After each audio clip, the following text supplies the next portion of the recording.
सातारा जिल्ह्यातील आजच्या top 10 news दिनांक 7 जून 2025 पावर्ड बाय जिल्हा सातारा संचलित जनसेवा सुविधा केंद्र सातारा। सातारा शहर जिल्ह्यातील विविध ठिकाणी उपलब्ध असणाऱ्या रोजगाराच्या संधींची माहिती मिळवण्यासाठी 9156865791 या मोबाईल नंबरवर व्हॉट्सअप मेसेज करावा।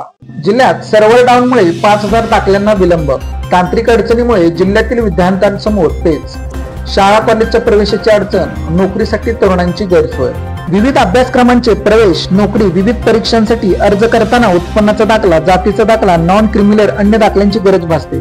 ते दाखले देण्यासाठी तहसीलदार प्रांताधिकारी यांच्याकडे अधिकार दिले आहेत। शासनाकडून त्याची कार्यवाही सुरू झाल्यामुळे अनेक तरुण तरुणी रुग्णांना त्याचा लाभ झाला आहे। तर प्रक्रिया अखंडपणे सुरू असते, मात्र सरकारकडून त्याचे डिजिटलायझेशन केले आहे, त्यामुळे दाखल्यांचा सर्व्हर सातत्याने डाऊन होऊन अडथळा निर्माण होत आहे। त्यामुळे तहसील प्रांत कार्यालय स्तरावर दाखल्यांची कार्यवाही पूर्ण करूनही संबंधितांना मिळताना विलंब लागत आहे। त्यामुळे जिल्ह्यातील विद्यार्थी तसेच नोकरीसाठी प्रयत्नशील तरुणांची गैरसोय होत आहे।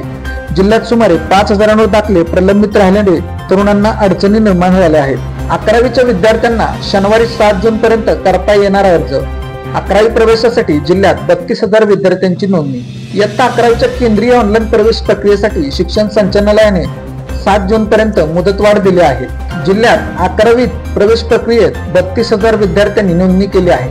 कला, वाणिज्य आणि विज्ञान शाखेसाठी विद्यार्थ्यांकडून ही नोंदणी झालेली आहे। भीमाई स्मारकाच्या पूर्णत्वासाठी रिपाई ते सातारामधून लॉंग मार्च, अशोक गायकवाड यांच्या नेतृत्वाखाली कार्यकर्त्यांचा सहभाग। सातारा शहर परिसरातील भीमाई स्मारकाचे काम गेल्या अनेक वर्षांपासून तांत्रिक कारणास्तव अपूर्ण आहे। या स्मारकाचे काम पूर्णत्वाला जाऊन हे स्मारक लवकरच लोकार्पण व्हावे, तसेच बोधी विहार येथील आंदोलनाला पाठिंबा व दलित बांधवांच्या न्याय मागण्यासाठी रिपब्लिकन पार्टी ऑफ इंडियाच्या वतीने साताऱ्यातून रिपाई नेते अशोक गायकवाड यांच्या नेतृत्वाखाली लॉंग मार्च काढण्यात आला। हा लॉंग मार्च भीमाई स्मारक सातारा ते चैत्यभूमी दादर इथपर्यंत काढण्यात येणार आहे। या आंदोलनाची भूमिका अशोक गायकवाड यांनी आपल्या प्रतिक्रियेमधून व्यक्त केली। या आंदोलनामध्ये अशोक गायकवाड यांच्याबरोबर 200 कार्यकर्ते लॉंग मार्च करत मुंबईला जाणार आहेत। साताऱ्यात 9 जून ते 11 जून अखेर शाहिरी महोत्सवाचे आयोजन। महाराष्ट्र शासनाच्या सांस्कृतिक कार्य विभाग व सांस्कृतिक कार्य संचालनाच्या वतीने सोमवार दिनांक 9 जून ते 11 जून अखेर शाहू कला मंदिर सातारा येथे शाहिरी महोत्सव आयोजित करण्यात आला आहे। सांस्कृतिक कार्य संचालनालय संस्कृतीचे जतन व संवर्धन करत असते, त्याचाच एक भाग म्हणून यंदा सातारा जिल्ह्यामध्ये शाहिरी महोत्सवाचे आयोजन करण्यात आले आहे। शासकीय वसतिगृहांमध्ये प्रवेशासाठी आवाहन। सामाजिक न्याय विभागाच्या सातारा जिल्ह्यातील मुला-मुलींच्या शासकीय वसतिगृहामध्ये सन 2025-26 मध्ये 8वी ते 12वी तसेच BA, BCom, BSc अभ्यासक्रमासाठी प्रवेश घेतलेल्या विद्यार्थ्यांना रिक्त जागेवरती गुणवत्ता व आरक्षण निहाय प्रवेश देण्यात येतील। सदर वसतिगृहामध्ये इयत्ता 8वी ते इयत्ता 10वी, इयत्ता 11वी 12वी व इयत्ता 12वी नंतरच्या अभ्यासक्रमामध्ये प्रवेश घेतलेल्या पदविका विद्यार्थ्यांकरता ऑनलाईन पोर्टलद्वारे संकेतस्थळ प्रवेश अर्ज भरण्यास कराड उपजिल्हा रुग्णालयाला मागील अनेक वर्षांपासून अत्यावश्यक वैद्यकीय सुविधा व वाढीव वेळ मिळावे यासाठी प्रहार जनशक्ती पक्षाच्या मनोज माळे यांनी सातत्याने पाठपुरावा केला आहे। शासनाने या मागण्यांकडे दुर्लक्ष केल्यामुळे गोरगरीब रुग्णांवर खासगी रुग्णालयात महागडे उपचार घेण्याची वेळ येत असल्याचे वास्तव समोर आले आहे। या पार्श्वभूमीवर प्रहार जनशक्ती पक्षाचे सातारा जिल्हाध्यक्ष मनोज माळे यांनी आरोग्यमंत्री प्रकाश आंबेडकर यांना एक सविस्तर निवेदन सादर करून कराड उपजिल्हा रुग्णालयातील असलेल्या तातडीच्या गरजांकडे लक्ष वेधले। 200 खाटांचे वाढीव bed, trauma care unit, MRI सुविधा मंजुरीसनी स्थलांतर करण्यात आलेली कॅथ लॅब पुन्हा कराडला कार्यान्वित करावी अशी मागणी त्यांनी केली आहे। मोटरसायकलचे सुट्टे भाग बाळगल्याप्रकरणी साताऱ्यात एकावर गुन्हा। संशयास्पद मालमत्ता जवळ बाळगल्याप्रकरणी एका विरोधात सातारा शहर पोलीस ठाण्यात गुन्हा दाखल करण्यात आला आहे। दिनांक 3 जून रोजी सायंकाळी 7:30 वाजण्याच्या सुमारास अजिंठा चौक सातारा येथे प्रल्हाद शिवाजी पवार राहणार गोपाळ वस्ती अजिंठा चौक सातारा याच्याजवळ 25,000 रुपये किमतीचे 5 वेगवेगळ्या सुट्ट्या भागात असलेले एका हिरो होंडा कंपनीच्या स्प्लेंडर मोटरसायकलचे पार्ट मिळून आले। याबाबत त्याला विचारणा केली असता त्याला समाधानकारक उत्तरे देता आली नाही। याबाबत सातारा शहर पोलीस ठाण्यात संबंधितांविरोधात गुन्हा दाखल करण्यात आला आहे। उमरेस तालुका करडगावच्या हद्दीत तारळी पुलावर 4 वाहनांमध्ये अपघात, वाहनांचे मोठे नुकसान। पुणे बंगळूर राष्ट्रीय महामार्गावर उमरेस तालुका करडगावच्या हद्दीत तारळी पुलावर ST बस, माल ट्रक यासह 2 कार यांच्या धडक होऊन अपघात झाल्याची घटना गुरुवार दिनांक 5 जून रोजी सायंकाळी 5 वाजण्याच्या सुमारास घडली। सुदैवाने अपघातात कोणतीही जीवितहानी झाली नाही, मात्र वाहनांचे मोठे नुकसान झाले।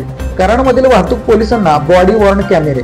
वाहतूक पोलिसांशी वाहनधारकांचा वाद होण्याच्या घटना वारंवार घडतात। घटनेनंतर पोलीस त्यांची बाजू मांडतात तर वाहनधारक पोलिसांनी सर्वे केल्याचे सांगतात। कराडमध्ये वाहतूक पोलिसांना बॉडी वॉर्न कॅमेरे देण्यात आले असून या कॅमेऱ्यामध्ये आवाज आणि छायाचित्रांनी संकलित होणार आहे।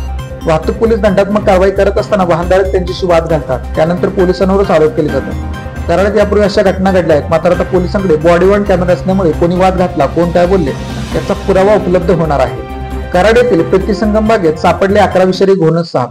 पर्यटकांच्या सुरक्षेच्या दृष्टीने बाग तात्पुरती बंद. कराड येथील प्रीतिसंगम बागेत एकाच वेळी घोणस या विषारी जातीची 11 पिल्ले सापडल्याने खळबळ उडाली आहे. त्यामुळे नागरिकांनी पर्यटकांच्या सुरक्षेच्या दृष्टीने नगर परिषदेने बाग तात्पुरती बंद ठेवण्याचा निर्णय घेतला आहे. बागेतील साफसफाईच्या कामादरम्यान एकामागोमाग 11 विषारी साप आढळून आले. त्यामुळे संपूर्ण बागेत वर्ल्ड रेस्क्यू टीमच्या मदतीने साप शोधण्यासाठी विशेष रेस्क्यू ऑपरेशन राबवण्यात आले. प्रीतिसंगमाच्या डावीकडील झाडीवेलीत या सापांचा वावर अधिक प्रमाणात असल्याचे दिसून आले. भीती वाढवणाऱ्या झाडीवेली हटवून आणि परिसर नेहमी स्वच्छ ठेवून ही समस्या टाळता येईल असेही अधिकाऱ्यांनी स्पष्ट केले. सातारा तालुक्यातील एका निवासी वसतिगृहात 8वी ते 10वी मराठी माध्यम सन 2025-26 या वर्षाकरिता प्रवेश देणे सुरू आहे. विद्यार्थ्यांना गणवेश, पुस्तके, सर्व सुविधा मोफत मिळणार आहेत. तरी कोणी गरजू विद्यार्थी असल्यास आणि त्याला वसतिगृहात प्रवेश घ्यायचा असल्यास त्यांनी 10 जून पर्यंत प्रवेश निश्चित करावा. प्रवेशासाठी 9156865791 या क्रमांकावर व्हॉट्सअप मेसेज करावा. अशाच बातम्यांसाठी जिल्हा सातारा या यूट्यूब चॅनेलला सबस्क्राईब करा. व्हिडिओ आवडल्यास व्हिडिओ लाईक करा, व्हिडिओवर कमेंट करा आणि व्हिडिओ जास्तीत जास्त लोकांपर्यंत शेअर करा.